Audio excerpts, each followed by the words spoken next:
Off-seas, we've been around for about two to 3 years now. We started during the pandemic. We started with virtual tournaments, getting students, from across the province to be able to play together. One of our short-term and long-term goals has been to, provide an opportunity for an in-person event. We actually have teams coming from all over the province. Some of the other titles that we've supported through OFSI has been League of Legends, Smash Brothers, Valorant. So we of course have Rocket League. And our most recent one will be Minecraft Education. So we try to choose whatever title our players want to play. So as long as we have demand for a title, that's the title we go with.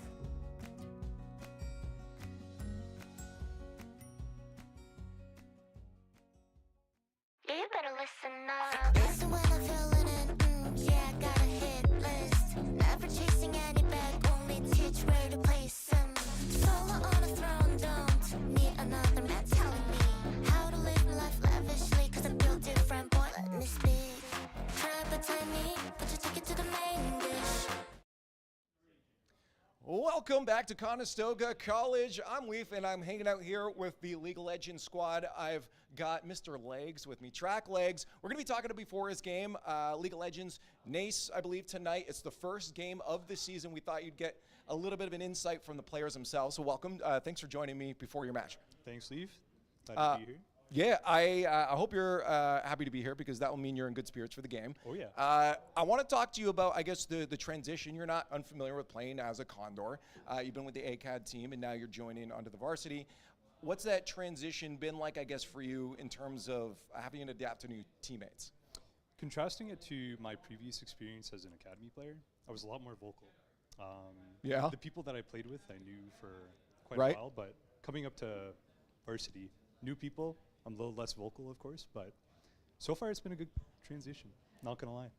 I guess what's been the biggest difference is I know both are going to take it seriously, but with the varsity, it feels like there's some more weight that comes with that, being like the main representative of the school. Oh, yeah. Do you feel that weight a little bit more? 100%. Yeah. How do you deal with that? Like, what do you manage in your head? How do you make sure that that stays at the back of your head and not at the forefront and overtaking your game? You just gotta try to represent. Yeah, That's pretty much it. Just I have no idea what that means, but I don't either. I'll dwell on that while I go to bed tonight.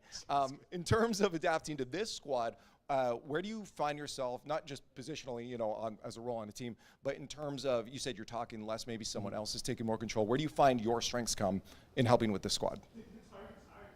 That's a great question. Well, I hope you can find them soon, because it seems like you're still searching. Yeah. That's an answer I'm searching Now he's for. going to be staying up at night. Mm-hmm. Any words that come to mind? Nothing at all. No, sir. Oh boy. No, sir. I just put them in trouble. Okay, looking Yeah, at your you put me opponents in tonight, trouble. then you're playing UNTD. I believe that's University of North Texas Dallas, something like that. Okay. Do you know anything about this squad yet, or are you guys kind of going blind? I'm going in blind. You are, okay. However, I noticed that there are some pretty high ranking players. Okay. How do they compare to your squad? Compared to my squad, I think they're pretty on par. Compared to me, though, it's pretty low par for me. Okay. On my part. Oh, because you're insane? No. Oh, Because I'm the other way. low. Oh yeah. Oh, okay. Uh-oh. But you know what? They don't have a match. They No. don't have a chance. Hey, here's the thing. Sometimes, usually the worst player on the team ends up being the IGL. Are you doing a lot of in-game calls? Okay. Not well, really. We I really used got to to. find him where I he's used to. Hey, well, you must bring some sort of good vibes if the team wants you on Hopefully. there as well. Hopefully the game goes good tonight. Is there anything, before I let you go, individually you're looking to grow on tonight in terms of gameplay? Is there something you're specifically aiming to maybe tighten up a little bit without maybe giving away too much? Maybe work on my lane management a little bit. Okay. Do some trade patterns, Okay, cool. Hey, having a goal is important, and yeah. that's already the right step to figuring out where you fit in this squad. Yeah, I got to say thanks for joining me, man. Thank it was you. it was a blast, and good luck in your game. Appreciate it. Cool. Let's head over to the casting booth with Gareth. Thank you very much for that amazing interview, Brody, and thank you very much, Track Legs, the Conestoga, the top laner for Conestoga, for that fantastic interview. Hello, ladies and gentlemen. Just like Brody said, my name is Gareth Horner. You can call me Gareth, but a lot of people tend to call me Angry. I don't know why, though. I'm not not that angry. Anyway, today we have our first match of NACE, of NACE, what have you call it, of Conestoga going head-to-head up against UNTD. And if I'm not mistaken, this is a bit of a rivalry going on. Conestoga Condors did, in fact, fly up against UNTD before in a different series, and they did not win. They put up a good fight, but they did not take home the trophy, and so I'm hoping that today is maybe a different story. We do have some of the some newer players on the roster, namely the mid laner, the support, and the top laner, or at least from what I'm used to. Lamine Yamal has been the ADC for the Condors for a good little bit, and he also played in Waterland 2026. Same with Mowgli, who is the jungler there. He's right on the left. Well, okay. One to the right of the left. Listen, he's beside the guy in the white jersey on the left. All right. Anyway, he is very good. I do talk with him occasionally. He is honestly, he's quite good. I think that he's much more of a skirmisher. So I'm hoping that a lot of the new players on the team are open to that kind of early aggression playstyle that he's used to. Think of stuff like the Kiana, the Volibear, something that wants to secure the Scuttle Crabs and then go straight in for an invade or some kind of fight around the Dragon Pit or the Grubs. Whatever that goal is, as long as champions are dying that are on the enemy team, Mowgli's going to be all for it. The ADC as well, he's made some very clutch plays. He tends to kind of hover around the Sivir, the Caitlyn, the Jinx, kind of those longer ranged hyper carries, which I don't know if that is going to work 100% with these with the very early game focused play styles of Mowgli. But I do know for a fact that he is very capable in the late game when he gets to that 7-item power spike because of that new role quest. He also played in Waterland 2026, and he was insane. He was very easily able to outplay opponents, and his mechanical skill is probably some of the best that I've seen from a collegiate player. So definitely very high hopes for him.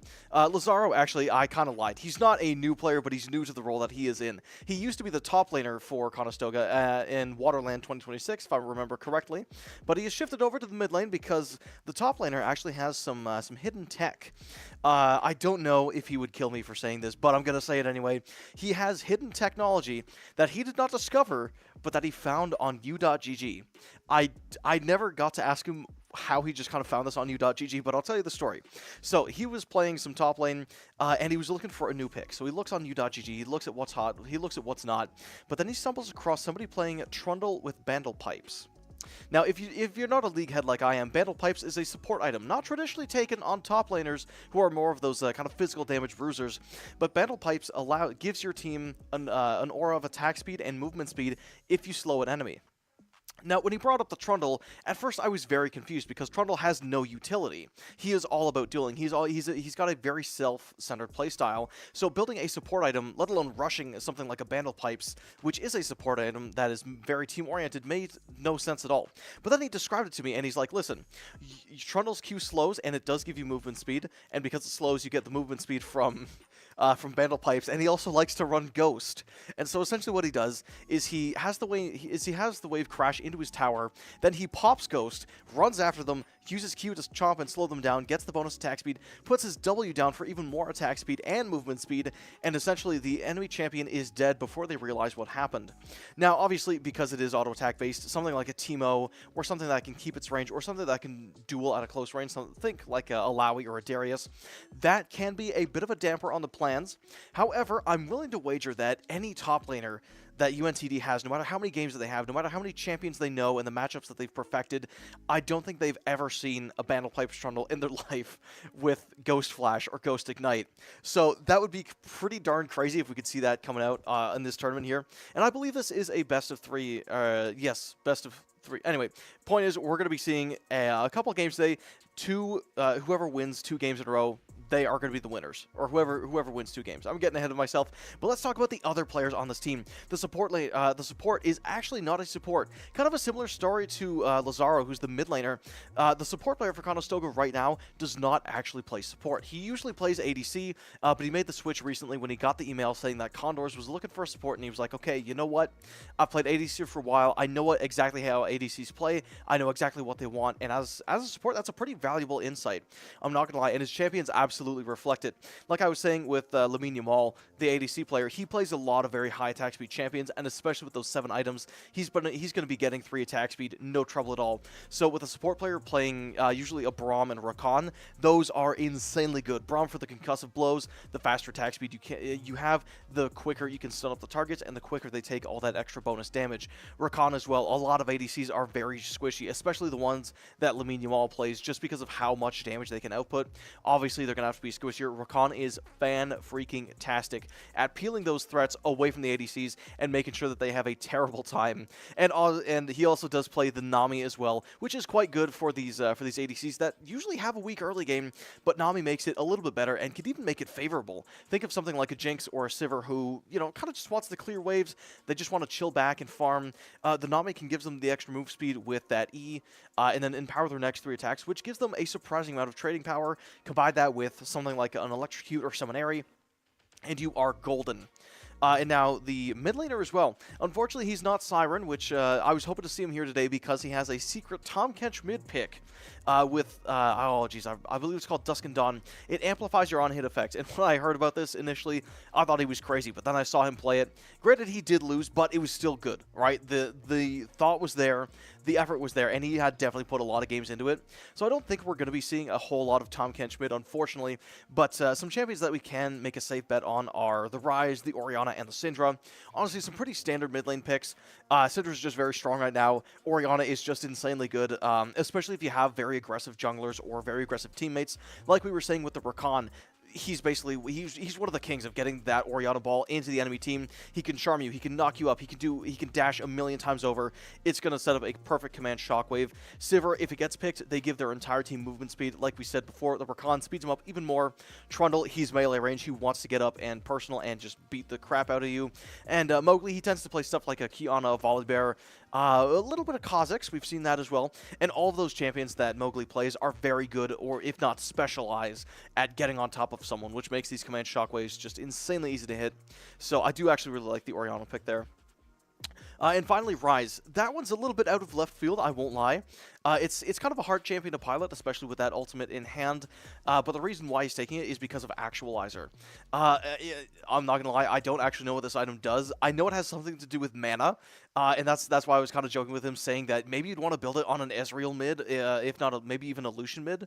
Because I remember in the early days when these items were released, there was a lot of cooking up on the Rift. People were running stuff like Bandle Pipe Singed, Bandle Pipe Swain. Ezreal mids were pretty common. Lucian mids.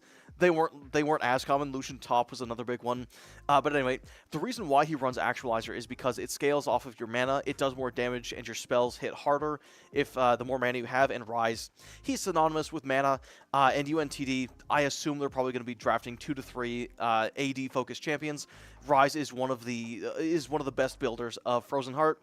Gives him that cooldown reduction, gives him that mana, gives him a ton of armor, and it makes him insanely hard to kill. On top of the Seraph's Embrace that he usually builds, which does give him that nice shield in case things go bad.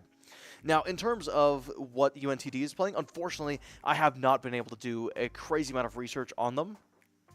But considering they are collegiate players, we could expect the top laner to pick up something like a Cassante or an Aatrox, or maybe even a Darius. You know what? Just kind of the standard picks that are just generally kind of good at top lane. But for now, let's take a look at the standings. Obviously, this... geez, I'm a little bit off. The season just started, so everybody is currently in number 1, but obviously Conestoga's on top. No denying that. University of Texas at Dallas, they're all the way down at the bottom, but now is going to be the time to redeem themselves. It might be them going up to the top. We don't quite know yet. University of Delaware, we haven't seen too much of them. Rutgers, if I said that correctly. I don't remember playing against them quite a lot. And in fact, you know what? I think a lot of these teams are new. MBU does strike a chord with me, but I'm not going to say that for sure, so don't quote me on that one. But yeah, definitely Conestoga, University of Texas. These guys have been at each other's throats the last season. We're hoping that we get to see some more of that rivalry, some heated rivalry, shall I say, for people of culture in the audience. Thank you very much. Anyway. I doubt we have a heated rivalry situation, but I am very much expecting Lamine Yamal and Mowgli, the jungler, to kind of go at University of Texas here because there is some history between these teams. And like I was saying before, University of Texas took the game last time. They took the games last time, pardon me. And I think Conestoga is ready to fight back. They are with a newer roster. They have a couple new players, a couple people in roles that they don't usually play. But I'm hoping that that this doesn't stop the revenge arc of Conestoga and getting back at those. At the University of Texas players. And I do also have some other notes from Waterland, mainly about the role quest, because that was a very, very hot topic issue, or sorry, hot button issue back when that was around. So obviously the new season started up, and if you haven't seen the new season yet, first up, go check it out. There's a lot of really cool skins, but second up, there is a lot of changes to the gameplay systems, mainly with the role quests. Top laners get an extra good teleport, or they get teleport as a summoner spell if they did not take it. The junglers, I honestly forget what they get, so don't ask me about that. I think they get a better smite and something else. But anyway, mid laners, they get that special Baron recall and upgraded boots if they complete their quest. Supports get an extra ward slot, which is really darn insane. That it makes it a lot better for support players. I know that, speaking from experience. And ADCs get a 7th item. Oh, top laners also get to level 20, by the way. Now, not a lot of people really like the top lane role quest for getting to level 20, and I'll be honest, in all of my games that I've played in the new season and before, I've never really seen top laners hit max level, so I don't know how good the extra 2 levels of stats are on the top laners. I guess if you had something like a Mundo or a Darius, which does have high stat gains, maybe it's good, but other than that, I just don't really see I just don't see the vision of giving the top laners 2 extra levels. Mid laners can benefit from it quite a bit because of the tempo advantage that you get. Think of something like an Orianna, right? It already has good wave clear, but its roams aren't that good. If you're able to get that Baron recall off, you clear the wave, you get a roam done, and then you back. Now you no longer have to choose between taking a bad recall and getting a good roam off, or taking a bad roam and a good recall. Now you can just have both at the same time. Now, granted, this is once every 5 minutes, so it's not like the tempo is constantly there. The mid laners will have to budget their time and figure out when they should go for that empowered recall and when they should maybe save it. But we're still going to be seeing a lot of movement around the mid lane in general. Genuinely, I wouldn't be surprised if Zed was picked. And speaking of picks and bans, let's get into the draft. So, starting off here, the Ezreal ban, the Caitlyn ban, very fair for the side of UT Dallas. I'm not going to lie, Lamine Yamal does play a fair bit of Caitlyn, and he was telling me, actually, if Caitlyn is open, he will absolutely be playing it with that one range item. I don't quite know the name of it, but essentially, the more range you have, the more damage you deal. It works amazing with champions that can extend the range, like Caitlyn, Tristana, not Misfortune, Jinx, as well as the Twitch. A lot of very powerful picks that can use that. Over on the side of Conestoga, they're going to take away the Ezreal and Pyke. I assume they're not afraid of the Pyke Ezreal combo. It is pretty strong. It has a lot of poke, some solid engage, but it doesn't really have a lot of survivability. It does have a lot of safety. Both of them have dashes. Both of them have get out of jail free cards, so I could definitely see that. UT Dallas going to be banning away that Quinn as well. Yeah, Lazaro, he's a Quinn fiend. He loves his Quinn. Even though he's not top lane, I wouldn't be surprised if he was going to be playing that Quinn mid, mainly because the empowered recall, the upgraded boots, there's no way Quinn would say no to the extra move speed, so absolutely fair. Urgot as well potentially being banned. I don't know if Conestoga's current top laner plays a lot of Urgot. I know that they do like the tankier champions like Ornn, Set, and Cassante, but I don't know about the Urgot. Like, he's a little bit on the tankier side, but he's much more of a duelist, I would think. So I don't know if that was really up his alley. And then, of course, for Conestoga, they're going to be banning away the Varus. Varus was actually a decent flex pick for Waterland 2026, where we've seen it played top, we've seen it played mid, and we've seen it played ADC, both as lethal, typically as lethality, but there were some fiends in that tournament that did play at AP. It didn't do the greatest. Shocker, Varus is traditionally an AD champion. But yeah, it's cool to see it picked anyways. Conestoga is going to be picking up that Jace, though, which is a very, very dominant jungle pick. It's been picked quite a bit, and especially in Waterland as well. A lot of teams were picking it, and it's really not hard to see why. Its jungle clear is insanely strong. It's got great ganking, and it has a fantastic neutral game, which is usually what a lot of junglers kind of trade off when they have really good ganks, is that they're not the greatest at that poking game and the neutral game. They're not very good at whittling people down, but Jace is very good at both of those because of his hammer form and his cannon form, allowing him to basically get the best of both worlds of being melee and ranged. Dallas going to be picking up some hypermobile champions in the form of Mbessa and Ari. Ari's been a pretty stable mid laner, and I don't think it's really gone out of flavor. It is quite strong. It's got really, really safe laning, and its ult is... they did change the ultimate a while ago, and if you're not aware, basically whenever Ari gets killed with her ultimate, she gets an extra charge, so it can allow her to dash an insane amount of distance in a very short amount of time, granted that she can blow someone up. Right, you dash in, you kill a squishy, then you can dash out 3 extra times if you need. And then Mbessa, she has a dash on every ability, assuming she lands it. But with Mbessa, it's very hard to stop her from missing the abilities because of that public execution. She could just lock onto you for no trouble at all. Gets onto you very easily. Could blow up a squishy because her ultimate gives her that crazy amount of armor penetration and AD. Actually, no, it gives lifesteal, I believe. Anyway, point is, it gives a lot of stats for free, and it really allows Mbessa to build whatever she pleases, and it'll most likely work out. Rai's going to be coming out for Conestoga as well. That one was also pretty standard. We assumed it was coming out. Not surprised it's coming out here. Same with the Cassante.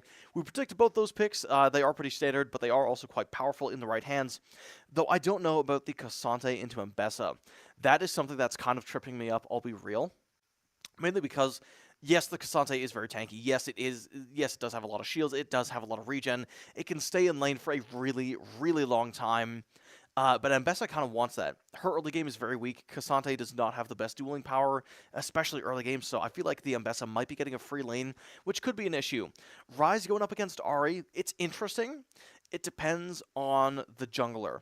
If the Ryze gets ganks, Ryze will absolutely dominate Ari a million times out of 10. If the Ari gets ganks, she will run over Ryze and his team very, very easily because of that extra mobility. Gwen being picked is actually quite an insane counter, just because that Gwen W, it keeps her, anything outside of the zone does not affect her, so Ryze's entire champion, the knockups from Cassante, a lot of Jace's poke, a lot of that is just kind of gone, just out the drain, and there's nothing Conestoga can really do, so they will need to draft a little bit more of a close range champion, or potentially some kind of engage. I wouldn't be surprised if we saw the Rakan, but I would be surprised if we saw something like a Nautilus or a Leona, mainly because Gwen is just so darn good at cutting down those tanks and making sure that they do not have a nice day. She says goodbye to your max health, and with a top laner like Cassante, I wouldn't be surprised if the Mbessa gets strong-sided because of just the amount of tank shred that Gwen has. It wouldn't surprise me if Cassante would have to give up either a bunch of CS or give a few kills over in order to stay in the game, let alone actually stay relevant. So we'll see where that goes. Dallas actually going to be double banning the support, which, I mean, it's interesting. I'm not going to lie. Usually don't see the support double ban coming out, but I do think that they know that Conestoga's support player is not a support player, so they do just want to kind of squeeze that champion pool as much as they can. And like we were saying before, the Braum and Nami are very dominant picks for the support player. So based on the notes here, we could see the Rakan. But like I was discussing before, the Rakan might not be the best pick. It is a little tankier, so it does kind of struggle against Gwen. But the one caveat is all of its pressure is melee form, so Gwen cannot block it. She does have a dash to get away from the knockup, but she cannot dash away from the charm, which could be the thing that Conestoga needs to really lock this Gwen down. Dallas going to be picking up the Karma, which it does make sense. But over for Conestoga, they're going to double ban the ADCs, and they are going to take away the Sivir from Lamine. You know what? Oh, actually, I don't know. I feel like the Sivir ban would have been very, very nice for Lamine, but maybe they worried about Dallas taking it because that spell shield can save the Sivir from Cassante, and he will dash over the wall no problem. Can save her from the Rise Burst, which is very potent. But the one thing with Sivir, which I would have liked for the Conestoga draft, is it gives a lot of move speed, so Rise can move a lot faster, Jace can move a lot faster, combined with that Jace E gate speed will give Conestoga a crazy amount of tempo and a crazy amount of chase/disengage, and it also can block the Mbessa ultimate completely and just make her useless for the next, 90 seconds, whatever. Yunara is going to be picked up. Actually, we'll touch on the Aphelios quickly. Aphelios has been a crazy, ridiculously strong pick over Waterland, and even Lamine Yamal, he picked it a fair bit. Oh, hold on. The Lulu is actually quite interesting. I'm not gonna lie. I don't know how I feel about the Lulu. I'll be real. It does give shields against the Karma, which Karma does have a lot of poke. It does give move speed. It does have Hugify, which allows these melee champions like Jace and Cassante to go in melee form, just kind of guarantee a 2-3 man knockup, which is quite good. The one thing that they're going to have to worry about is that Lucian that was picked up. Karma gives movement speed. Lucian has a lot of movement speed from his passive, and those double attack trades are not something that a Yunara wants to deal with, especially because she has some of the worst regen in the game. She is not very tanky. She's not the greatest. However, I think the Lulu might be a little bit better because she can use Bandle Pipes a little bit better. Mainly because if she puts picks onto someone, it does not slow, but it does get a lot of extra damage down, and it can kind of force enemies to second guess where they move. Because if you've ever been chased down by Yunara with a picks, you know for a fact that she's going to be running at you at Mach 10, and you're going to need to try to sidestep that. You're going to need to try to sidestep the Yunara W, otherwise you're just not going to be moving. Like, it's basically a stun, and then that allows Lulu to follow up very easily, get those glitter lances on you, slow you up, and then get those Bandle Pipe procs, which does make Yunara a million times harder to kill because of that attack speed steroid and because of that Q that will stack up instantly and just shred your entire team. So UT Dallas is going to have to be very, very careful of how they play this bot lane matchup. It can go either way, honestly. I'm not going to lie. The Nami is very potent with the Nami. The Karma is very potent with the Lucian, mainly because Lucian also doesn't have the greatest regen, but with the Karma being able to poke so darn easily, it's going to be very easy for the Lucian to kind of snowball that damage advantage into either a kill or just force Yunara out of lane, or even Lulu out of lane, and either set up a dive or just get Yunara set back. Even though Yunara does not have the best fighting power early game, her late game, I would say, is significantly better than Lucian. It doesn't have maybe quite as much burst damage as Lucian has. He kind of specializes in isolating those weaker targets and just completely blowing them up. Think of, Lulu's a great example, right? Even though it's very useful, it does not have quite a lot of health, has no resistances, and a tiny little shield. So I wouldn't be too surprised if the Lulu does get picked off. But if given the time to scale, if Conestoga is given enough breathing room, they will absolutely win against UT of Dallas because the Ryze has so much damage. Ryze is, he's a little interesting. He has damage per second in burst, if that makes sense. Like, every single one of his combos can easily do north of 2,000 damage if the enemy is not careful. And that's at full build, that's with Actualizer, that's with everything maxed out. Level 18, the real pinnacle of Ryze is a very late game focused champion. Same with Cassante. It's good early game, it's solid mid game, but it really comes online in the late game. And actually, I think that's why Conestoga kind of wanted to get the Jace in there, is because even though Jace is not the best late game, he is very, very, very strong in the mid game, and he has a really solid early game. So I'm not too surprised about that personally. But we'll see where it goes. I have a feeling that they're going to want to stay. I feel like in the bot lane, I feel like Yunara's maybe a little bit too much of a gamble, honestly. Like, they're going to need to make sure that it has a good laning phase. They need to make sure that it's safe and that it doesn't get dove. Otherwise, it could be a disaster.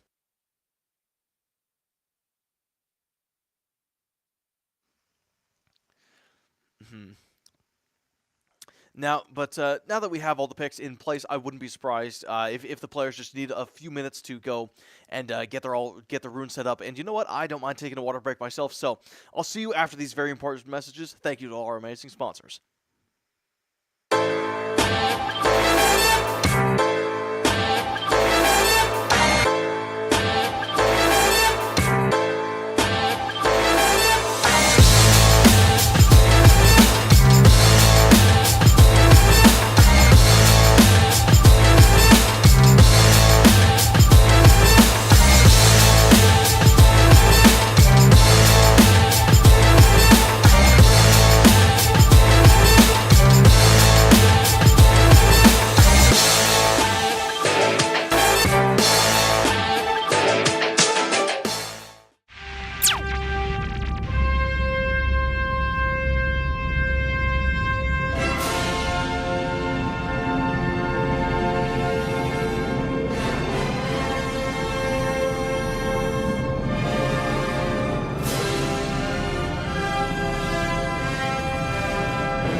Game begin. Offseas, we've been around for about two to 3 years now. We started during the pandemic. We started with virtual tournaments, getting students, from across the province to be able to play together. One of our short-term and long-term goals has been to provide an opportunity for an in-person event. We actually have teams coming from all over the province. Some of the other titles that we've supported through OFSI has been League of Legends, Smash Brothers, Valorant. So we of course have Rocket League. And our most recent one will be Minecraft Education. So we try to choose whatever title our players want to play. So as long as we have demand for a title, that's the title we go with.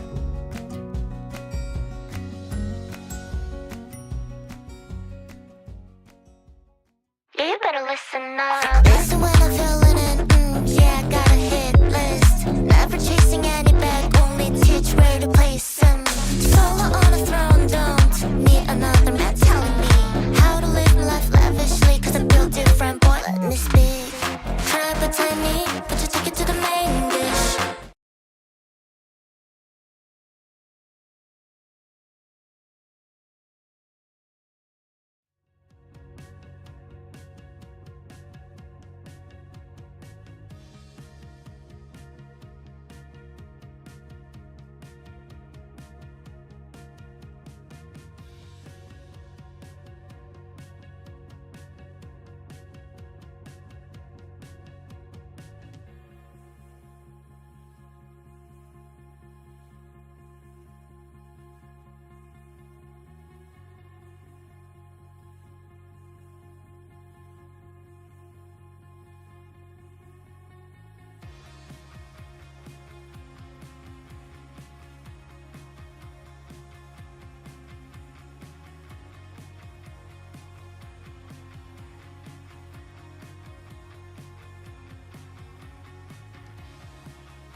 Hello, ladies and gentlemen, and welcome back to the first game of NACE, featuring Conestoga Condors going up against UNTD, the University of Texas, Dallas. Last time we left off, we just finished up the draft, and really quickly, before we do start this game off, I do want to introduce myself once again. In case you weren't here for the start of the stream, you can find us at Condors Esports on Instagram to find all the best moments. But hi there, my name is Gareth Horn, or Gareth, but a lot of people tend to call me Angry. Not too sure why, but clearly, I'm angry. Anyway, if you're looking for some of the best chairs that this world has to offer, you're looking for something comfortable, durable, and full of surprises, make sure you check out the Blacklight chairs with Conestoga and use Condors20 to get 20% off. Now, another thing that we have to talk about during this match is the fact that UNTD has scrimmed and won against Conestoga before. This was in the previous series of NACE, and they took the cake every single time. Conestoga has had a little bit of a rivalry with UNTD, and I think that today might be the time that they redeem themselves, or they continue cooking up a crazy draft and go up against them a little bit later. Now, Conestoga does have a newer roster as well. A couple players are not in their main roles. A couple players are new to the team, and the bonding has been, it's been kind of slow, but it's been good nonetheless. So I'm hoping that this new chemistry and these fresh perspectives for Conestoga is going to be what carries them towards the victory against UNTD, one of the longer-term rivals of Conestoga. Now, UNTD, I haven't been... but I do know that they are formidable. They've been in the space for quite a long time, I'm not going to lie. But I do hope that they have some interesting surprises cooked up. Last time we looked at the draft, I believe the bot lane is Karma Lucian, which is quite a potent combo. And then over on the side of Conestoga, we have the Lulu Yunara. That's right, that's right. The Rise is going to be in the mid lane for Conestoga, and I believe, oh boy, I think it's an Ari in the mid lane for UNTD. A lot of standard picks, but definitely a lot of power. Like we were saying before, the Rise is very, very potent, especially in the late game when it gets all those items that it needs to. Think of stuff like the Actualizer, which I was told by the mid laner is just made for Rise. He's played it on a bunch of different champions. He's never really found success on it aside from picking it on the Rise, which, fair enough. Actualizer, I'm not 100% sure what it does, but I do know that it scales with your mana. The more mana you have, the more damage it deals, and it's no joke, I'm not gonna lie. It kind of seemed like a fraud item to me, but after seeing it being used on Rise, I don't think so anymore. It is responsible for one of the reasons why Rise has such a high pick rate right now, is because so many people want to get it because it will blow up squishies. And one of the main issues with the draft of UNTD is squishiness. They have Lucian, they have Gwen, they have Karma, and they have Ari. 4 of those champions are very, very squishy. The Karma can kind of offset that with the shields and the big shield that she gives with her ultimate E, and the Gwen as well can kind of shut it down with that Gwen zone, can make her immune to all of the Rise burst. But the second that's over, the second those shields are out, the Rise can very, very easily EQ combo somebody for north of 150, 1.5k to 2k without an issue. Like, no doubt in my mind he'll be able to hit that. And there is there's a fair bit of AD, a little bit of mixed damage with the Gwen and some true damage in there too, but most of their damage dealers, well, no, I take that back. Anyway, point is, there's a lot of consistent DPS that is physical damage on the side of UNTD, and Rise is most likely going to be picking up a Frozen Heart, which gives him, I believe it's 90 armor, 20 cooldown reduction, and a buttload of mana, which he absolutely loves.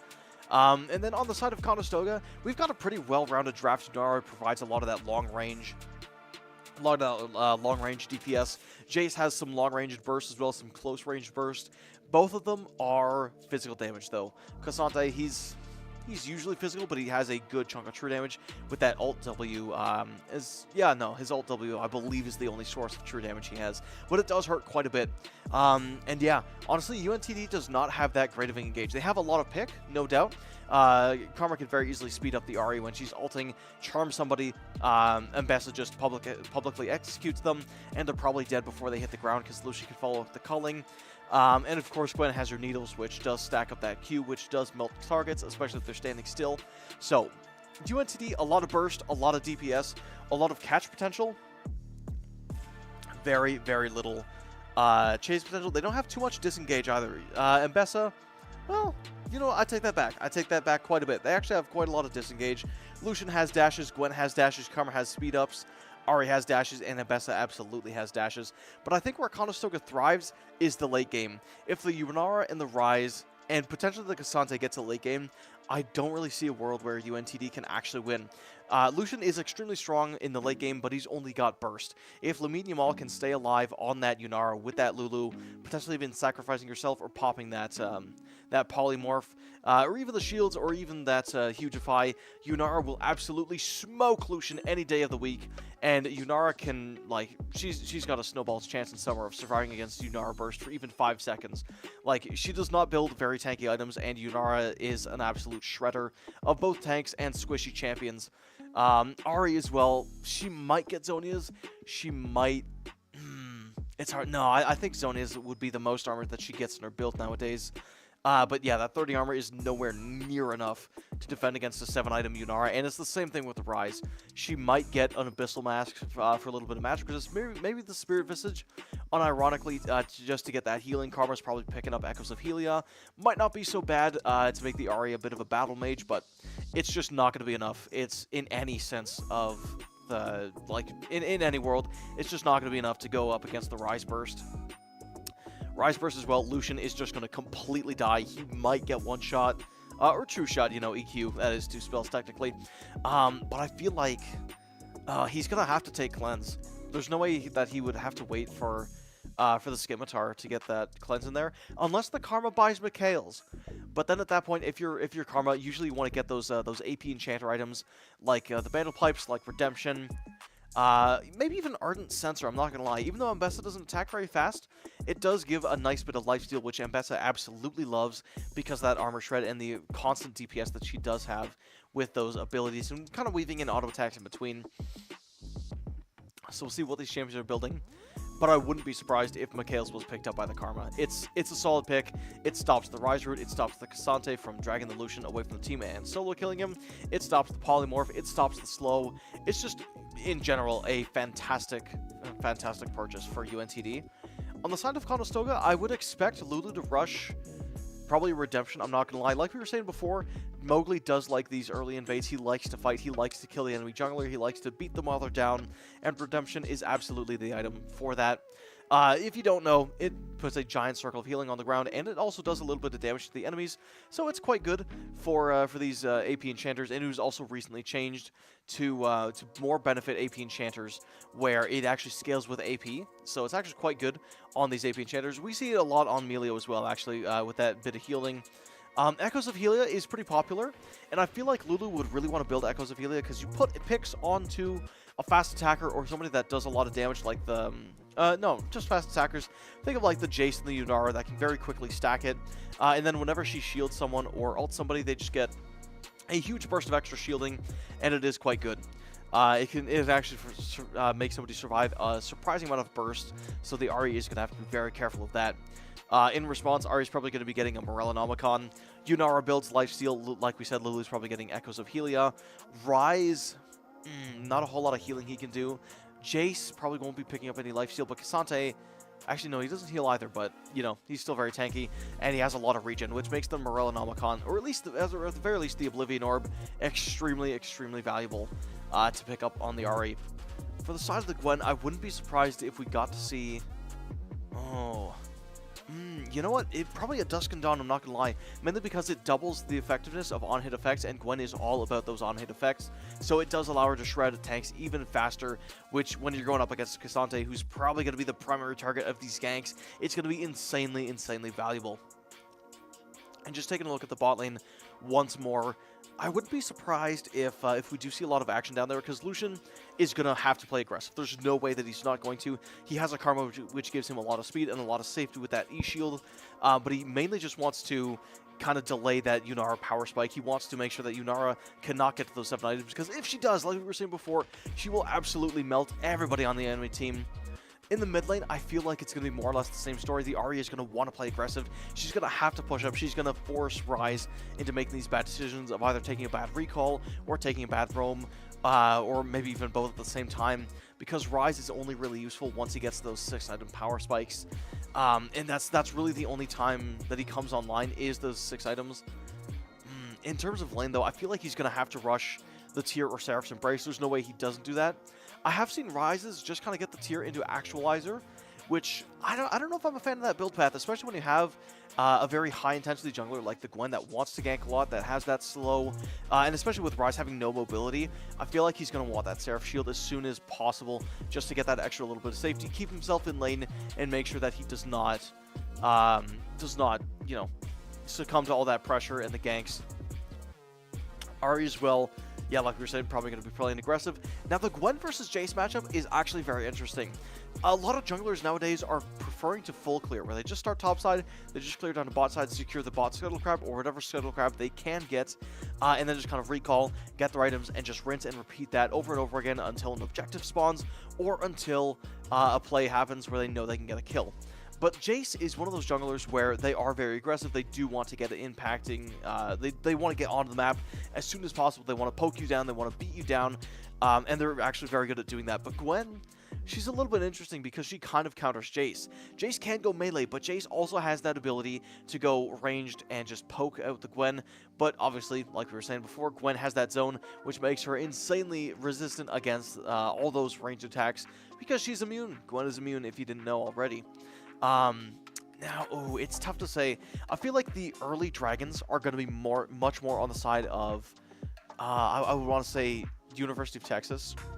Honestly, okay, you know what? Let me try to formulate the strategies. I'll get back to you on that one. I'm going to give everybody a few minutes, so you at home, if you're watching this, don't go anywhere. If you do got to go somewhere, follow us on Condors Esports so that you don't miss any of the action, and we'll see you in just a few minutes.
Game begin.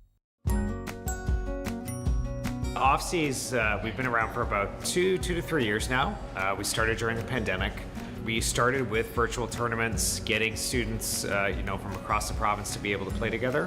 One of our short-term and long-term goals has been to, provide an opportunity for an in-person event.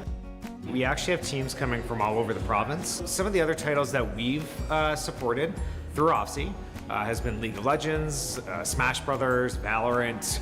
So we of course have Rocket League. And our most recent one will be Minecraft Education. So we try to choose whatever title our players want to play. So as long as we have demand for a title, that's the title we go with.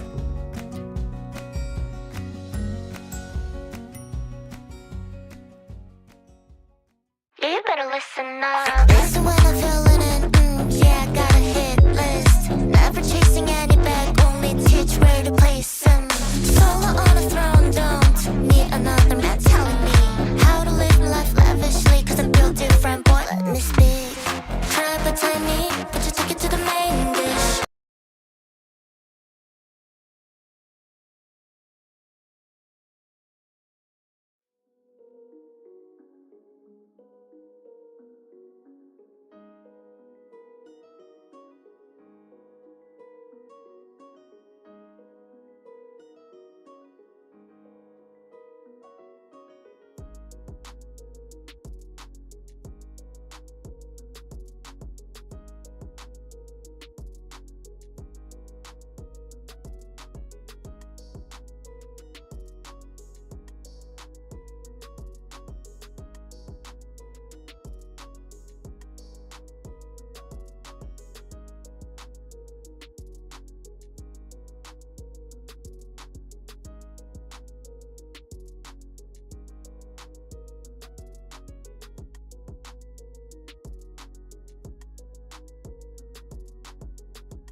All right, welcome back once again. Deeply apologize for those technical difficulties. League client acted up again. Who could have guessed? But hey, if you're just joining us for the first time, let me introduce myself. My name is Gareth Horde, or Gareth or Angry, whatever you want to call me. I will take that title. We're going to be looking at the very first game of NACE for League of Legends for the Conestoga College Academy team going up against UNTD, the University of Texas, Dallas. Now, to explain a little bit of brief history, there is some beef between these teams. UNTD has gone up against Conestoga before and won in the previous season of NACE. Conestoga is looking to get revenge with a new roster and a bunch of fresh perspectives. Let's get right into it.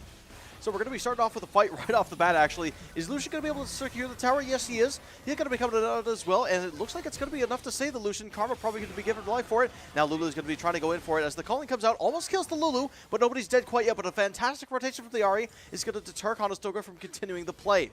Almost a kill onto two members, actually, as we are currently 0-10, which is a little bit on the rougher side for Conestoga. Up in the top lane, it is not looking too good either, as it is a Gwen top, actually. I thought it would be a Gwen jungle, but it is actually a Gwen top, which is actually quite interesting, but it does explain why the Gwen is doing quite hot, because against that Cassante, it is very tough for that Cassante to really have any kind of breathing room. But thankfully, Jace did get the first kill of the game for Conestoga, so that's not so bad. All right, still winnable. The late game is really when Conestoga's champions do come online, so I'm not surprised that it does happen. You know, it is like this. It's only 13 minutes in. Could be worse, could be better. But let's take a look at the map state so far. So obviously, UNTD is very much in the driver's seat. Definitely going to be a hard matchup for a lot of the champions of Conestoga. In terms of the Dragons, UNTD is going to be leading. It looks like they're going to be starting off on the Mountain Dragon next, which is going to give their champions a little bit of tankiness, which might help them survive a lot of the burst that the Ryze and the Yunara can put out, or a lot of the DPS, excuse me. A lot of the burst that Jace can put out is going to be mitigated by this Mountain Dragon as well. So they are going to have to be very careful and mindful of that. Looking at the items, though, pick up from Ahri, very standard. Actually, the Ryze going for Rod of Ages first. Interesting. We weren't able to see how the lane was going, but generally we see Ryzes take the tier at, just whenever they can. But I guess the Rod of Ages does make a lot of sense because you want that time to scale it up and give it, you know, enough stacking time and all that jazz.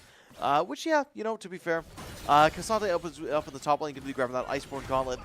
It's hard to build against the Gwen, I won't lie.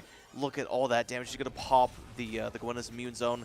Mowgli's going to try to come in for a gank, but I feel like at this point, he just needs to get his jungle camps back under control.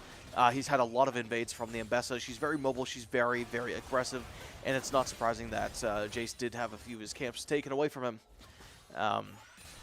Going back towards the mid lane, though, it's not doing so hot, but, you know, let's talk about what's going to be happening in the future. Ambessa is setting up this Rift Herald. They're probably going to be able to take it completely uncontested. There we go. And at this point, they just took the dragon, so, oh, hold on a minute. A bit of a catch coming out on the Ahri. That's going to be Lamine Yual, just smoked immediately. Actually, second charmer on the Lulu. Not going to matter as she does able to get away, but the public execution from the Ambessa is going to lead over to a Jace kill and will snowball into a Lulu kill. Very, very good stuff from UNTD. The rotations as well is going to be quite hard for Conestoga to deal with. Unless we've got a Lost Ratone situation, I don't think it's going to matter. Conestoga very, very behind very, very quickly. But, you know, it's a war-off game, right? New roster, new season. It takes time for these strategies to develop. Cassante going to try to find an angle onto Lucian, but Karma's going to deter him with that Karma bind in place. Lucian 3-0. Ooh, it's rough. Very rough. He does have that Essence Reaver as well, which is one of the recently changed items. They did actually bring it back to the Sheen passive, so that is why the Lucian is picking up. You know, you see a bunch of Sheen champions pick it up. Ezreal, Corki, yeah, really those champions, honestly. Let's take a look at the Ryze, though. He gets charmed up, but I think the Ahri may have overplayed their hand as they're going to be forced to flash away. Ryze all going to follow, but is it going to matter as there's all 4 members of Conestoga that are going to be chasing this kill down in the bot lane as well. There's a bit of a fight going on with the Gwen, but I think it's wraps for Ahri. She's going to ult for some safety, but I don't think it's going to matter. Shut down onto Yunara. Very, very good. Does give her a lot of gold. Cassandra going to be pulling the Gwen right away from that tower, but it is a little bit too late. True damage going to be coming down. Naka might be enough to save him, but he misses it! Oh, that's really unfortunate. Arya going to be able to style on him with those fancy moves. Up in the top lane, Conestoga might be able to get a tower to their name, but they don't have a Rift Herald to go and help them push, whereas UNTD certainly does. I feel like they do want to save it for the next Dragon spawn, which is going to be up in just a few minutes. And I don't believe we know which soul it is. I want to say Maybe Ocean Dragon? I think so. I think those bushes look a little bit bigger. But anyway, it is going to be a very rough matchup for Conestoga. They don't have the jungle control that I thought they would have had. I thought that Ryze would have been able to rotate for some of these earlier fights, but maybe not. W going to interrupt the Mbessa's tempo, but I feel like at this point it's like poking a sleeping bear. They just want to survive, Conestoga. They just want to make sure that they're not feeding too much, that they can still get gold onto their carries. You know, are having a very rough game though, and it's absolutely understandable. Mbessa can get away onto her. Gwen as well, way onto her. Ari's built to get onto squishy champions. Lucian as well, very, very made for squishy champions and just getting onto them. It's going to be a very hard game for Yunar, who doesn't have a lot of mobility. So we'll see where it goes. Although I wouldn't be surprised. Oh wait, hold on. Serpent's Fang, okay, yeah. No, I actually really like the Serpent's Fang pickup from the Jace. The Mbessa has quite a lot of shields. She usually builds Eclipse as well, which does give her more shields. And same with Karma. She's got a shield as well, so it makes perfect sense why he would want to pick it up. Gwen maybe looking for a kill here. The knives do land onto Cassante, but actually he's got Lulu to back him up. Has the ulti again, but he can't quite get out. Gonna have to try to go unstoppable with all that damage. It might be too much to handle. Culling comes out as well, and it's just not gonna matter. Yunar popping ult too, but I don't think they want to fight this right now. That's a lot of damage for the Lucian. Get those. Yep, that's gonna be an Infinity Edge as well. Very, very hard to deal with for the side of Conestoga, but they did double their kills in the past 2 minutes. So, you know what? Bit of a saving grace past 3 minutes. So that is a bit of a saving grace. I believe both of them were shutdowns, yes. So every kill Conestoga gets is going to be inherently more valuable than whatever kill UNTD can get, because Conestoga, they're not really worth that much gold. They do have a lot of deaths and not too many kills. Fair bit of CS, but at this point it doesn't really matter.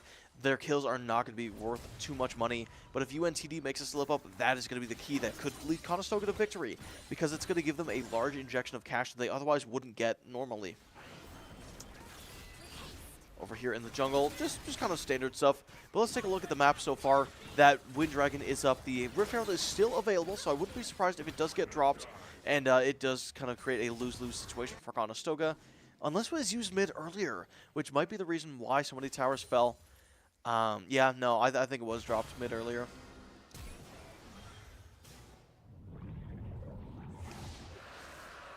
There we go. Another dragon for the UNTD. Almost bringing them to that soul. That mountain dragon, or no, that wind soul is going to be insanely powerful for UNTD. All of their champions benefit from movement speed on their ultimate. Mbessa, it gives her more chase potential after she locks somebody down. Karma can give extra movement speed, but we'll talk about that later as the Ryze is going to be flash rooting. I don't think they have enough damage to kill, but the Charme is going to be going out onto the Ryze. The Ryze taking a ton of damage from the Ahri, and I don't think they want to keep on going. Hugify popped as well, but MNX is going to be picking up the kill. Flash force from the Lulu as the Ahri wants to chase for another kill. Down to the bot lane, we're going to be seeing another fight going on as they're going to stacking up that damage up against that Cassante, and he's not feeling too good about it up on the top side. Lulu and Jace just barely able to escape with their lives, but I don't think the chase is over as Mbessa and Karma are going to be continuing the chase. Hold on, down to the bot lane though. Cassante is going to be flashing forward. They're going to be pulling the Gwen away from Lumini Mall, who's going to have to bury her, and they just barely get the shutdown, which is fantastic for Conestoga. Another big shutdown. Ahri maybe overstaying their welcome, has to flash away and get slowed up by the Jace. That Mana Steel is going to be useful as well. Mbessa going to be ulting onto the Lulu, going to kill her immediately, and now Mowgli has to try to run away, but with the Lucian hot on his tail, I don't think it's going to matter. He's actually going to be taking the Rift Herald. Is it good to look for a drive-by kill? Not going to happen. But it will secure the kill nonetheless. Yeah, so I feel like if UNTD gets this dragon, it is going to be wrapped. There's no way in heck. Cassante probably going to be finding that out the hard way as he gets charmed, he gets stunned, he gets rooted, he gets everything. He still manages to live, which is not bad. Conestoga does still have some front line. But it's hard to say. I do think it's very much skewed in UNTD's favor. They do have that soul point availability, which does give them that ultimate, gives them the ulti haste as well as that ulti move speed. Mbessa would love to have it. Gwen would love to have it, can help her chase down while she slows the enemy. Ahri obviously loves to have it, can help her reposition even faster. Lucian loves to have it because he needs to reposition for his culling. Although I feel like Conestoga could also benefit from it. Cassante can chase people down. Jace could very, very easily pop it a million times in the span of a minute, just with how fast his ultimate comes off cooldown and with how often he can get that that Wind Dragon buff on him on his movement speed, which is quite nice. Lulu probably not going to be the best user of the Wind Dragon Soul, and she is going to be going down quite fast as Lucian is on a rampage. Very, very hard to deal with, though. Over here in the bot lane, we're going to see a similar situation. Gwen going to be pushing that tower while trying to fight the Cassante, but they do manage to get it this time. Ryze going to be trying to come in for the backup, but after Cassante just melts like butter, I don't think there's too much he can do. Now Gwen is going to continue following in for the kill, but over here in the red side jungle, Jojo Joey is going to be able to get a freebie up against Mowgli. Redemption is going to come down, but not going to heal the Gwen. Where Yunara is forced to pop ultimate as well. It's just not looking good for Conestoga, unfortunately. Mid lane towers are falling. The top laner tower is going to be pushed in. Bot lane inhibitor towers are falling. The bot lane Nexus towers are falling. That might be game. I don't think there's enough damage to chew through those beefy Karma shields. And that might be it. The Void Grubs as well going to be dealing a lot of damage. And now they're going to be going in for the base one last fight, but it might not matter. Hugify going to be popped onto the Ryze. They do get the shutdown on the Ambessa. Culling popped as well, but it's just for style points as UNTD smokes Conestoga in a 4-21. Over 10,000 gold up. 39k to 53.4k.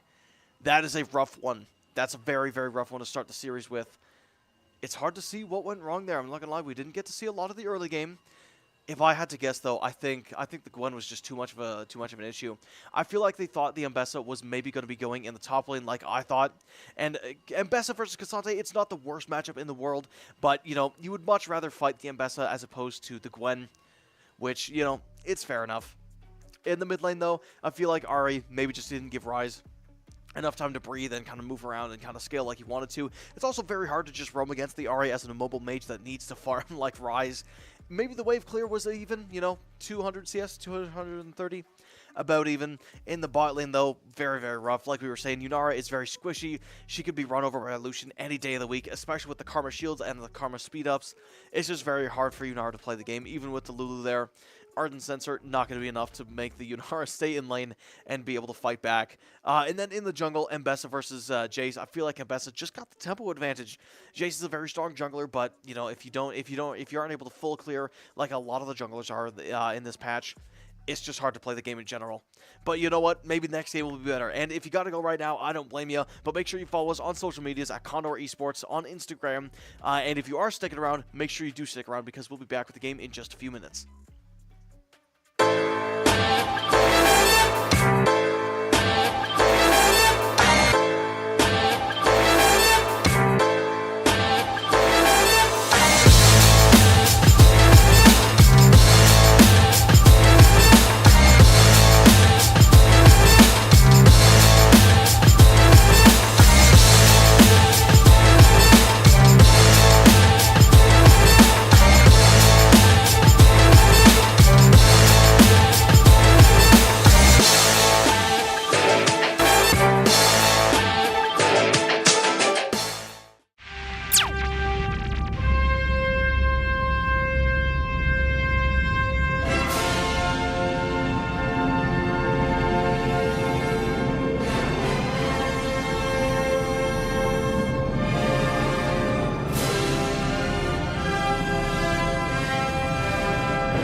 Game begin. Off-seas, we've been around for about 2 to 3 years now. We started during the pandemic. We started with virtual tournaments, getting students, from across the province to be able to play together. One of our short-term and long-term goals has been to, provide an opportunity for an in-person event. We actually have teams coming from all over the province. Some of the other titles that we've supported through OFSI has been League of Legends, Smash Brothers, Valorant. So we of course have Rocket League.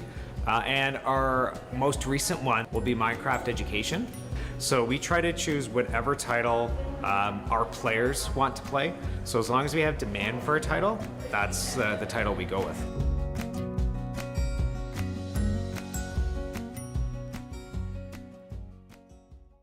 You better listen up. Listen when I'm feeling it.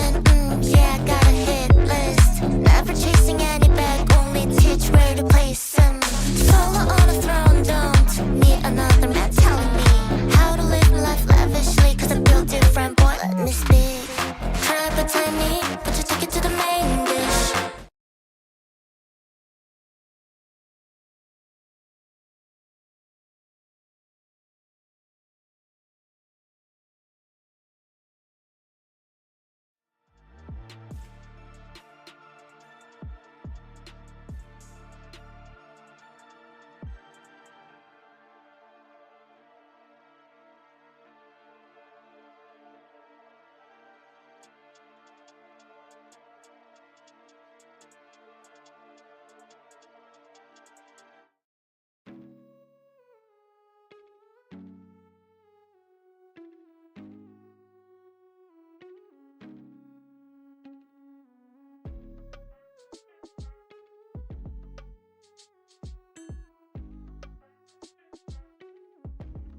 Hello, ladies and gentlemen, and welcome back to the games.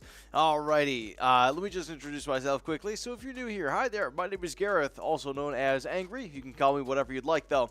And today we're going to be looking at some of the first games of NACE. UTD going head-to-head against Conestoga College. So far, it has been very much in UTD's favor. They had a very, very commanding game number 1 with fantastic picks, fantastic plays, and fantastic rotations. There was a lot of mechanical prowess from this team, and I've really enjoyed taking a look at their awesome ways of maneuvering around the map and all their picks and all that jazz. And if you want to catch all the best moments, make sure you give us a follow at Condors Esports on Instagram to catch all the best esports moments and stay up to date with the Conestoga Condors, as we do have a bunch of other teams, not just League of Legends. But let's take a look at the draft that was cooked up here. So, taking a look at the junglers, which, you know what, I'll be, credit to the other team. I did get it wrong last time. It was actually the Mbessa in the jungle, not the Gwen like I thought it was. So, based on this draft here, I'm really hoping that it's the Wukong up against the Xin Zhao, so I don't look like a dummy. I'm pretty sure it's those two guys going head-to-head. In the top lane, I would guess it's Silas going up against Set, which does make quite a bit of sense, because the Silas would really like the showstopper ulti from Set. And Victor doesn't really go top lane. Though I feel like maybe the range top might not be that bad against Set. He doesn't really have a way to get onto a range top laner aside from his Q. But even if he did, I don't know if the Victor really has any ways of surviving the Set burst, I'll be honest. Because I feel like the Victor, he has a lot of burst. He has pretty solid DPS as a whole, but the second Set gets onto him, I think he might just be done. He can put down his W, which will guarantee a stun and make the Facebreaker harder to land, make the Haymaker harder to land, but it's hard to say. And then in the bot lane, we're almost certainly going to be seeing the Braum Jinx going head-to-head against the Alistar Smolder. Me, personally, I'm a big Alistar player, so I do really like the Alistar being locked in here. The only issue is it's very late-game focused. And it is... Wait, no, my apologies. That's got to be a Smolder mid and a Vayne bot lane along with the Alistar. Unless... No, I'm cooking way too much. For a second there, I thought we were maybe going to see a Vayne top, as we have seen it a little bit, or at least I've seen it in my games a little bit. Some good old Vayne top. But no, I'm pretty sure it's Smolder mid, which would make a lot of sense. It has kind of a neutral lane against Victor. Even though Victor has a lot of damage per second and he has a lot of burst, he can stay in lane for a fair bit of time. Neither him nor Smolder have the greatest early game, and I think that's why Conestoga drafted it.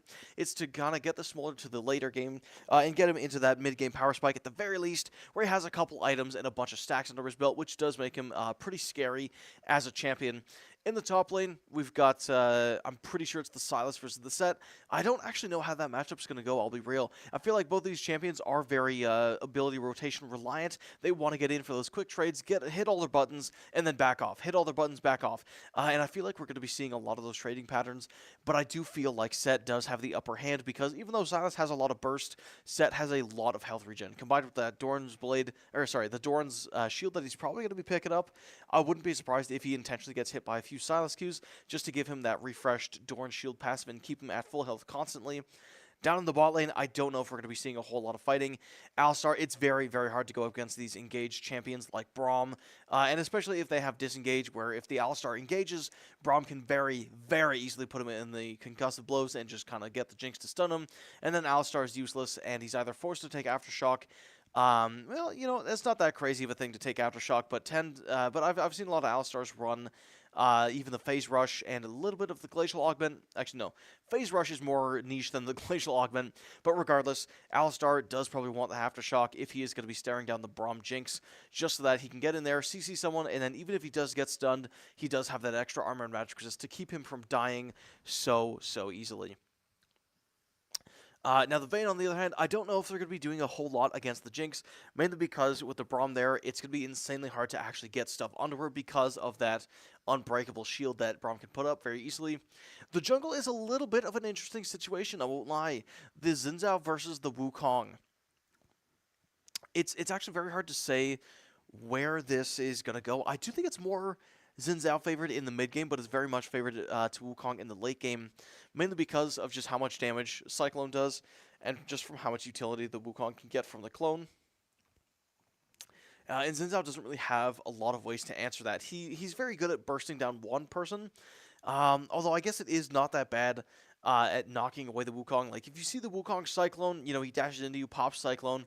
If the Xin Zhao is not knocked up, he could very easily Crescent Guard and just shoot the Wukong right away.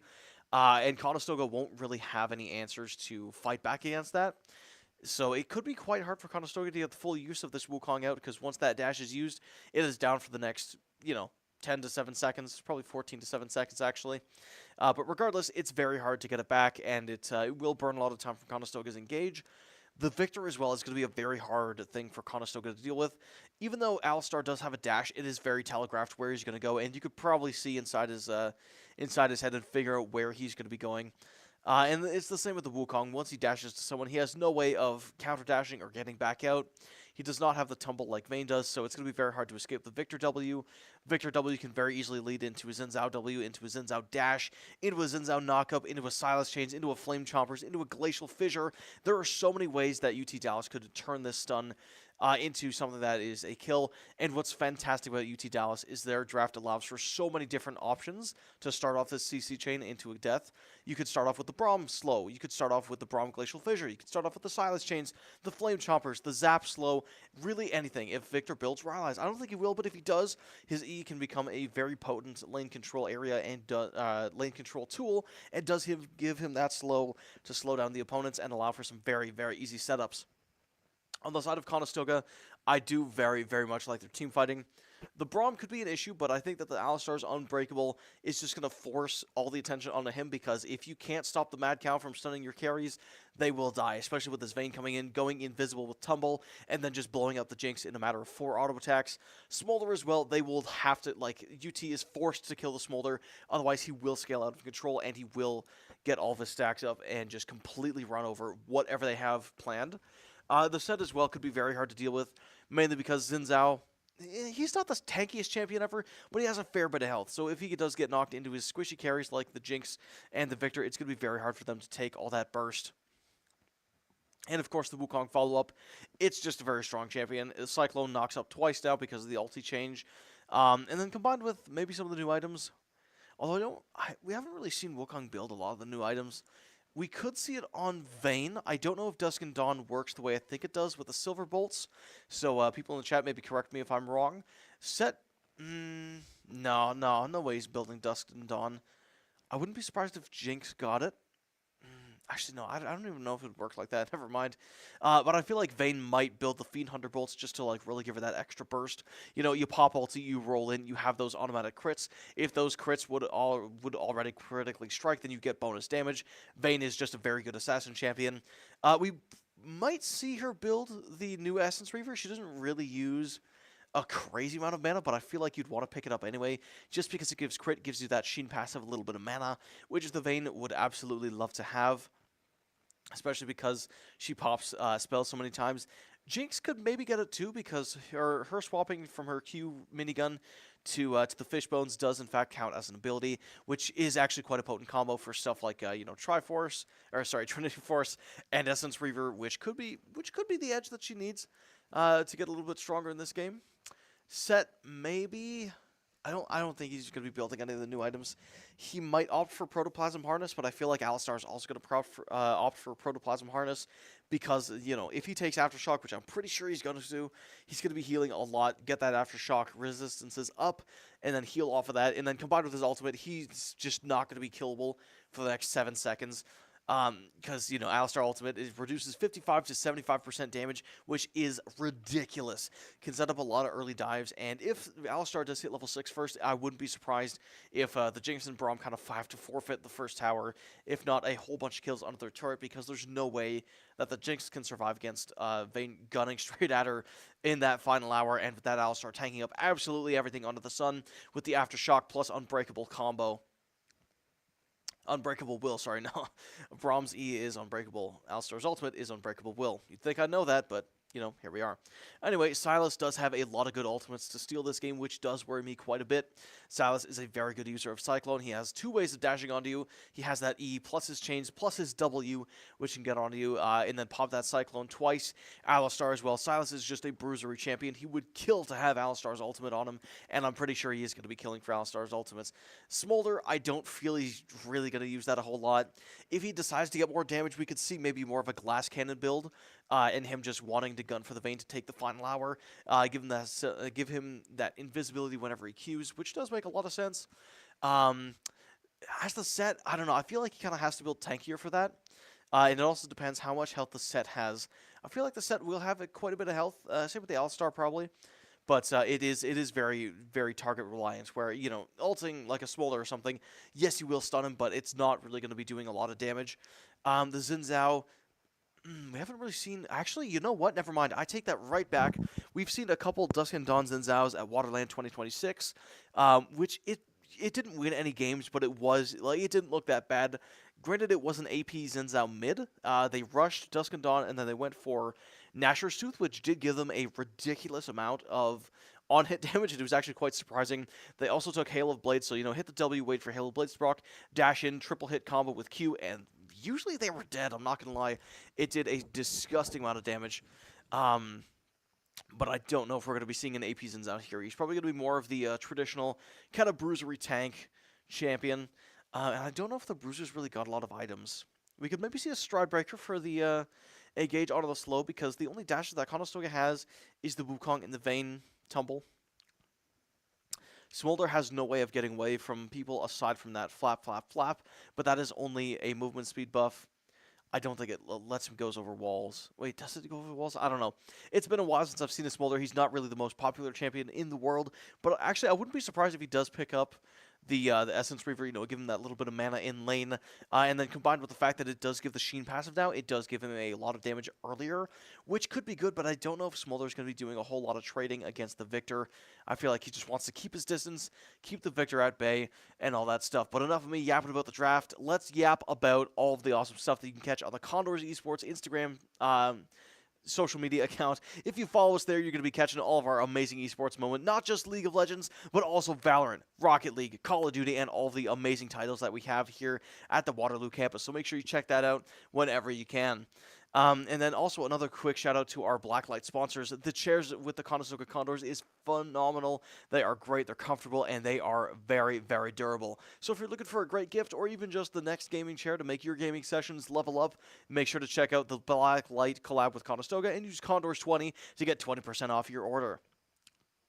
Now, without further ado, let's start yapping about the draft once again, because I really do like this draft for the side of UTD. I won't lie, it gives them a lot of engage, gives them a lot of versatility. But it looks like I was wrong, unfortunately. Once again, I just can't figure out what these top and jungle picks are. It is going to be a Xin Zhao top and a Sylas jungle, which, fair enough. Xin Zhao top is a little bit more rare, I'm not going to lie. We haven't seen that too much. Victor mid, pretty standard. Of course, the Jinx Braum is down in the bot lane. Up at the top side, got Set versus the Xin Zhao. I think it's actually quite favored towards Set, but we'll get to that later.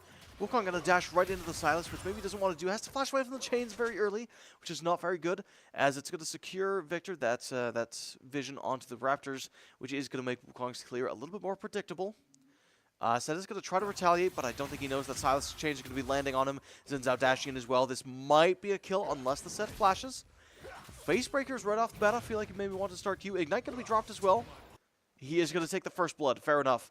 Xin Zhao was probably very ready to flash after that. The second that the Set flashed over the wall, so I do respect holding the summoner spells. Alistar going to knock the Braum away, which is going to get a bit of a trade down, but he's got the concussive blows, so he is going to have to forfeit some CS. It's very hard for the Alistar to approach here, and I don't think that he has Hex Flash, which would be quite insane for him. I'm not going to lie, because then it allows you to kind of play around that alcove, not the alcove, the big rock area to the left, like just under the tri-bush, and set up a few flash plays, which does make Alistar come online. You can insect people under the turret, but it doesn't look like that's going to be the case this game. Yeah, Jinx just being, yeah, fair enough. Jinx will have the advantage. Alistar does literally nothing level 1, so it's pretty hard for him to walk up. He's already half health too. It's going to be hard for him to really play the game, so I don't really blame him for giving up the CS and the level lead there. Once he hits level 2, maybe we'll see a different story, but it's hard to say. Vayne doesn't have a lot of early damage. But Jinx is also not the tankiest champion ever in the early game. In terms of the jungle pathing, let's take a look at it. Got the Wukong pathing down to the bot side, so I wouldn't be surprised if he does go for a bot lane gank. His bot lane is very pushed up. On the side of the Sylas, he's also going to be pushing towards that bot side, so we might be seeing some counter ganks coming in hot. Alistar going to get a bit of a trade onto the Braum, but it's going to be very rough. Out the top side, amazing flash away from the Xin Zhao. It does manage to avoid the stun, which maybe would have killed him under the turret, but now Zed is forced to back. There's no way he can get onto it, but a beautiful dash W combo from Xin Zhao is going to interrupt the tempo for Set. Might keep him in lane a little bit longer. Might set up for a W kill later on. Set, no, Victor going to flash forward for the kill. Same on the top side. No flash from the Xin Zhao, but he will get the kill anyways. Mowgli down to the bot side, looking for a gank. Okay, amazing flash engage on from the Alistar. Jake's is going to have to flash away, but with too much movement speed to handle, the Ghost is going to keep her safe from that Alistar stun. Braum going to retaliate with the concussive blows. Mowgli's going to try to block it. Silas going to be flashing in for the chain stun combo, and that is not going to be a kill from the side. Yes, it is going to be a kill onto the Wukong. The flash from Alistar might have been able to save it, but not quite enough. He does actually have Hex Flash, though, so we could be seeing some interesting plays. But I don't know if they really want to fight anymore. Silas is still going to stick around bot side, and I don't think the Alistar knows this. But I don't think the Silas can engage, because if he engaged on Alistar, he could very easily pulverize into headbutt combo and knock him onto the turret. And I think he knows that, so I think he's happy to just back off and get that crab.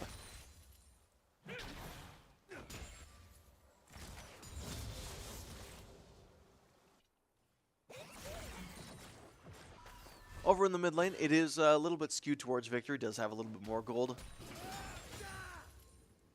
Smolder, you know, not too happy with this early game, but it is Smolder. What do you really expect? He's not really a big lane bully, but in the top side is what I'm really worried about. Those minions are stacking up towards the Xin Zhao's turret very, very far, and it's going to force the Set to come into an unfavorable position and either tank a bunch of damage from the Xin Zhao or just give up a bunch of CS. It looks like he's going to have to avoid the CS, as it looks like the Silas is going to be up top, but he might forfeit the crab, which is going to be a little bit better for Mowgli. We could also see a roam towards the mid lane, but I feel like with Silas being so hot on his tail, he just does not want to take that risk. Down on the bot side, though, the wave is pushing into the Vayne, which will make it a little bit easier to farm under tower. Wukong as well does not have that jungle presence against the Silas. Victor's got the lane prio as well. Going to be able to force him off those camps and delay that level 6. Looks like they're going to go in on it as well, which might... No, they're just going to take the Raptors and leave. Down to the bot lane, there's a bit of an exchange as the Alistar wants to try to get something done, but it's hard to. I feel like he just has to Hex Flash behind, knock them into the turret, and then try to make a play that way. Only issue with that... Actually, no, it could be quite a good combo, because if Alistar can knock them near the turret, Vayne can very easily condemn stun into the turret, and then you're stunned under turret, which is pretty deadly. Taking a look at the gold, though. Very, very much skewed towards the top lane. Over 1,000 gold up on his lane opponent. Jungler as well. Not quite 1,000 gold up, but certainly, you know, 500, 600, something like that. Mid lane as well. Definitely very much in favor of UTD. Yeah, all around the board, UTD is just feeling very, very good about this match here. At least for the early game. The one caveat for Conestoga is if the Smolder gets to late game and gets those executes starting to roll up, UTD will just not have an answer for it. They do have a lot of ways onto the Smolder, but it's going to be very hard to actually execute that plan. Braum as well, going to be a very, very big pain in the Vayne side with those concussive blows and the biting frost just poking her down. Xin Zhao going to be coming in, a beautiful combo. This is going to be the kill as the ignite ticks down and Arya is on a killing spree. Yeah, I think things are going to be very, very hard. I feel like Silas is going to be able to take the dragon, no questions asked. They know that the Wukong's back from the vision that they got in the jungle. And same with mid, they have the prio. They force the flash from Smolder, so there's no way you can really play the fight. Jinx is going to be rotating over as well. And the grubs are not up, so Conestoga cannot respond.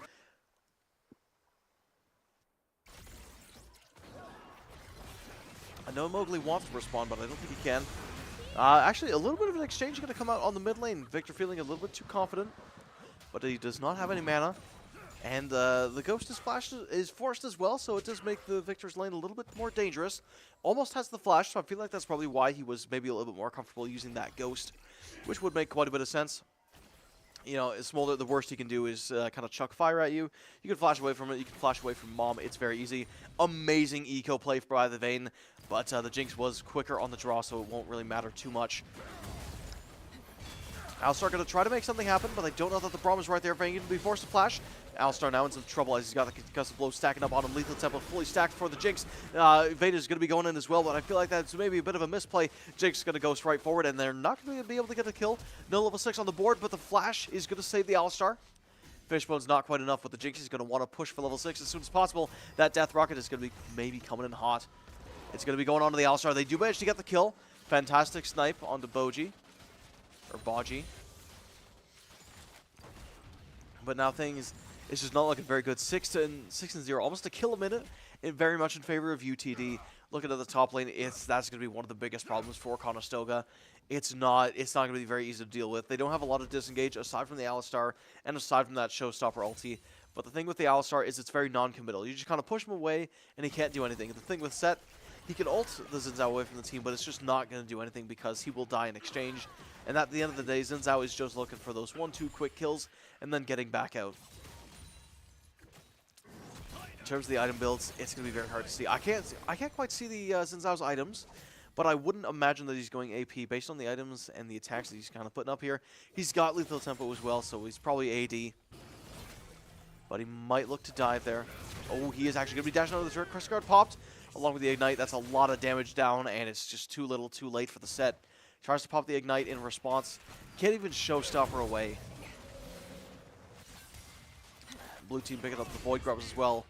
Conestoga not looking too good. It looks like UTD might continue their legacy as the reigning champions over Conestoga. And Conestoga is stuck with a new roster. They're going to have to try to work out the kinks and figure out what this team needs to pop off. Jinx is certainly going to be popping off as the Alistar doesn't go down quite yet. Dodges the rocket as well. Now Jinx is going to flash forward for a kill. Tries to go for the Vayne, but the tumble invisibility is going to keep her safe for now as Jinx manages to pick up another kill. Her second kill of the game. Set is going to have a very hard time getting back to lane. He's going to Showstopper out of the turret, but with Sylas in the jungle, it's going to be very hard for him to actually push this into an advantage.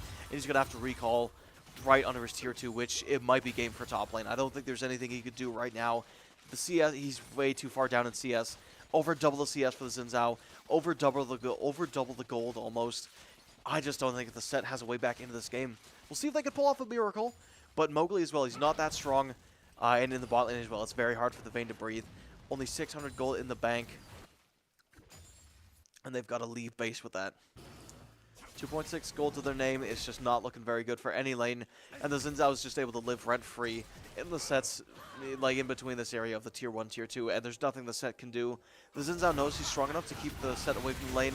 Set ult is going to be used on the Dragon. Not quite. It's just not even close. Xin Zhao doesn't have any mana though, so maybe the Set can get a little bit back into this game. But I feel like the Xin Zhao was able to capitalize quite a lot of XP and gold off that, just because he knows that the Set cannot TP back. He knows his quest isn't done. He does not have TP. It's literally impossible for him to get back to lane without either taking a bunch of damage or face tanking Xin Zhao right off the bat. So Conestoga not feeling very good about that one. 9-0. Actually, Mowgli might be able to find a solo kill. Dash it onto it, but the counter ultimate from Victor is going to force Mowgli to run right away. And fair enough. Victor able to clear out that wave. Lazaro not feeling too good on the Smolder. Wanted to try and get his Quinn, but unfortunately it was banned away. So, not able to get it this game. Next Dragon coming up in just a couple minutes now. Gonna be hard for Vayne to play the game. That's the main worry here. She is the one saving grace. Well, her and Smolder, I think, are the two saving graces of Conestoga, but Alistar stepped up a little bit too far. Gonna have to try to knock away the Braum. Has to pop the Unbreakable Will to cleanse the stun. Now Vayne's gonna be popping the final hour to try to get some return damage, but it's not quite gonna matter. Maybe a bit of a miscommunication, if I dare say. Mowgli coming in as well, but no Cyclone available. It was used mid lane to try to kill the Victor, but it didn't quite happen. Now Alistar and Vayne in a very rough spot, fighting. Frost going to be coming out. Ghost going to be coming out from the Jinx. Mowgli's going to be coming in for a potential counter gank, which is not going to matter. Glacial Fissure going to be going on to 2 concussive blows onto Mowgli. Mowgli's going to be dropping dead immediately as the Jinx picks up a double kill, and now that's going to be a very, very rough situation for the Smolder. W comes out as well. The slow buff Flame Trap's going to finish off the kill as well. Up on the top side, Xin Zhao not feeling too good either. Well, no, Xin Zhao's feeling very good. Set is not feeling too good either, as he's continuing to be pushed under his turret.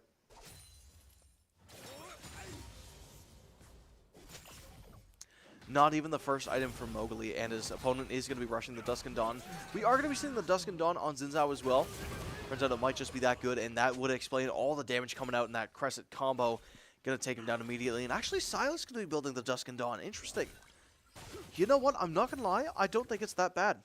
I don't know the exact scaling on the Sylas passive, but I don't think it's quite... You know, obviously it does benefit from the Dusk and Dawn, because it works on all on-hit effects. But I just don't know about the scaling. If I could talk to him about that, maybe I'll see.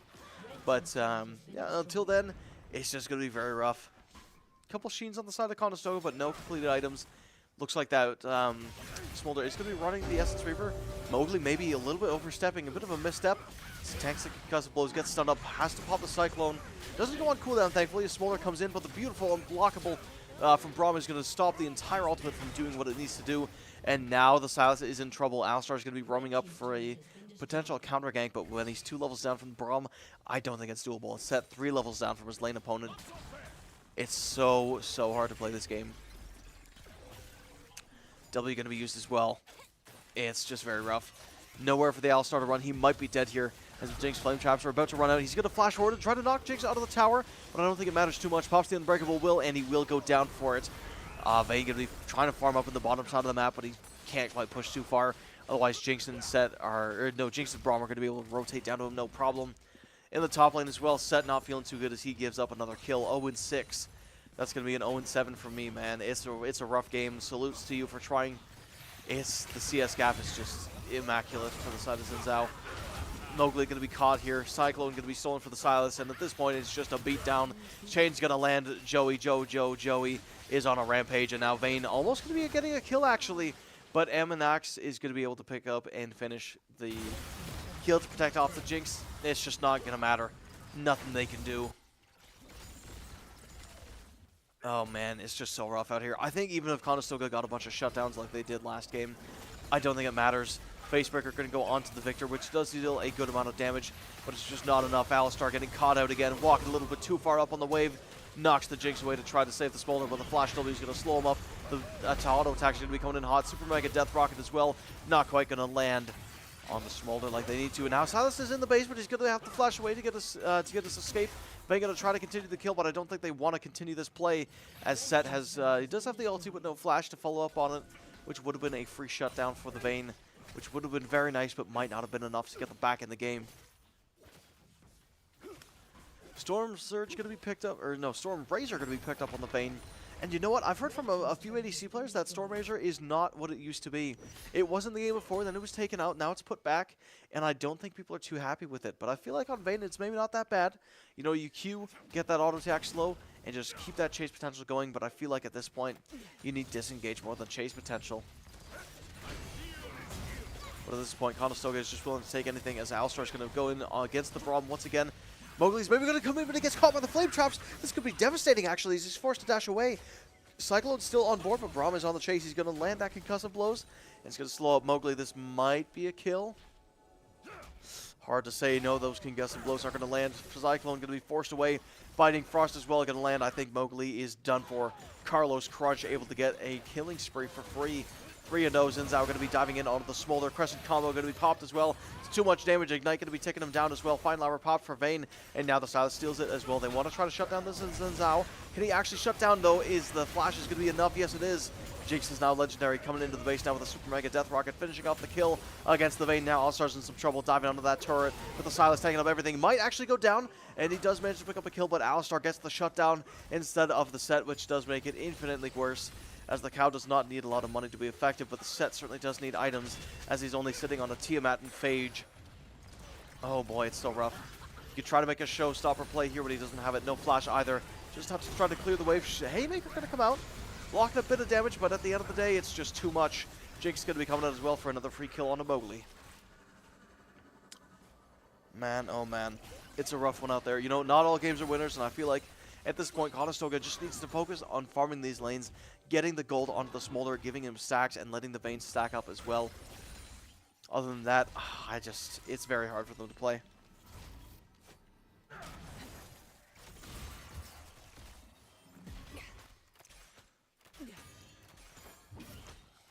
But I feel like as well, Conestoga, they just have the new roster debuff. You know, they've got new players, they've got people in off roles. It is what it is. Not every team is going to be perfect. Not every season is going to be the one that you win. But, you know, Conestoga, they just need to take more time, play with their players a little bit more, do some more scrims, get some more of these practice games in, and I think they'll be all good. I do really like the Alistar pick here. I think it's quite good.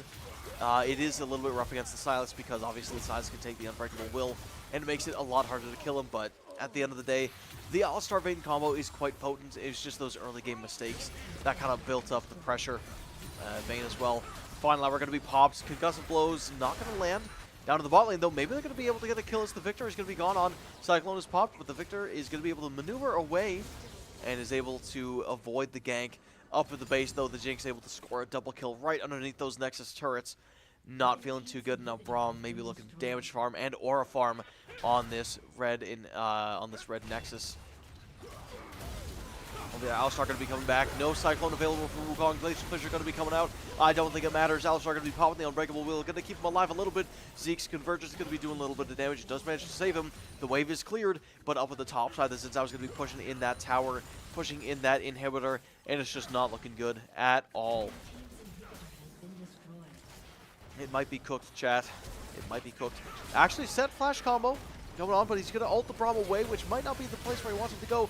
Going to be popped way before he can get the Haymaker off, which is going to suck. Now the Jinx is going to be going forward with that extra move speed. Pop the Mega Death Rocket, not going to land as the Wukong is able to avoid it. Going to dash away to try to clear the minions, but the Jinx is going to get excited from killing that tower, and is going to be able to get the move speed she needs to finish off the kill. Now over on the Nexus towers, once again, Vayne and Alistar and Lazar are going to try to fight them off, but it might not matter. Alistar's going to try to go in for a little bit of a knockup. No Smolder execute, 125 stacks if I had to guess. And that might be the game. Both Nexus turrets fall. The Nexus is also going to be falling quite soon. And UTD is a 2-0, has now a 2-0 lead up against Conestoga College in NACE. Or this new series of NACE. I believe last time it was maybe a 2-1. And it's still in favor of UTD, granted, but Conestoga was able to take a game. That's very, very unlucky. Like we were saying before, it's just the new roster changes. You know, new people are coming in. People are off role. It is what it is. Not every game can be a winner. They certainly tried their best, but against the kind of these unconventional picks like the Xin Zhao top lane that was doing so much damage, it's just hard to predict, right? If you're not used to the matchup, if you're not used to the champions, how could you really go against it? And especially all that extra damage from the Xin Zhao. He had the Gunblade for the chase potential. He had the extra damage from the Gunblade as well as the Dusk and Dawn, giving his on-hit effects just that much more oomph. And the Jinx as well. A lot of items, a lot of damage. I feel like the Jinx matchup against the Vayne is maybe a little bit more Vayne skewed in the early game, but if the Jinx is able to get enough gold like she was able to in that game, it's Jinx every single day of the week unless the Vayne has an angle onto her, and that Braum was playing phenomenally, so Vayne was never able to find those angles, unfortunately. Over in the mid lane as well, I thought that the Victor and Smolder would be a little bit more even, but I guess the Victor had all that confidence from the previous game, and with Smolder being a very squishy early game champion, maybe just found those little teeny tiny angles to poke out the Smolder and get those free kills and push out that lane, make sure you got all that gold, and just scale up to the monster that Victor is in the late game. In the jungle as well, you know, Sylas versus, oh geez, I believe it was the Wukong. It's a harder matchup as well. I don't really know that matchup myself. I don't know if Mowgli really fights a lot of Sylas jungles, but I can't imagine it's easy after that one. Man, oh man. And especially with the Cyclone being stolen by Sylas, and actually Sylas being an arguably better user of Cyclone than Wukong because he's got 2 dashes. It was just made everything a lot harder. And combined with the set not having the greatest top lane game, Mowgli maybe not giving enough attention to that top lane, it became very hard for the set to play. He fell very, very, very far behind, and the Xin Zhao, he was just able to dominate the lane. So all in all, UTD is your champions for today at this first playoffs of NACE, or at least for Conestoga playoffs. It's the first. And Conestoga's playoffs in NACE is the first time they showed on stream, especially up against UTD in this series. And you know what? Congratulations to UTD and all their amazing players. A lot of clutch plays, a lot of fantastic plays, and a lot of cool picks, especially the Xin Zhao top. Big respect to you, my man. But my name is Angry, and I think we're going to be wrapping up here. If you want to stay up to date with all the esports action, make sure you give us a follow at Condors Esports on Instagram, and you can see all the awesome games like League of Legends, Valorant, Call of Duty, Rocket League, you name it, we play it. Thank you all very much for tuning in.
Game begin. Off-seas, we've been around for about two to 3 years now. We started during the pandemic. We started with virtual tournaments, getting students, from across the province to be able to play together. One of our short-term and long-term goals has been to, provide an opportunity for an in-person event. We actually have teams coming from all over the province. Some of the other titles that we've supported through OFSI has been League of Legends, Smash Brothers, Valorant. So we of course have Rocket League. And our most recent one will be Minecraft Education. So we try to choose whatever title our players want to play. So as long as we have demand for a title, that's the title we go with.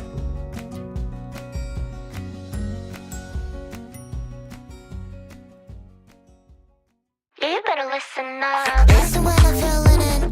Yeah, I got a hit list. Never chasing any bag, only teach where to place them. Solo on a throne, don't need another man telling me how to live life lavishly. Cause I'm built different, boy, let me speak. Try pretend me, but you take it to the main dish.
Now then,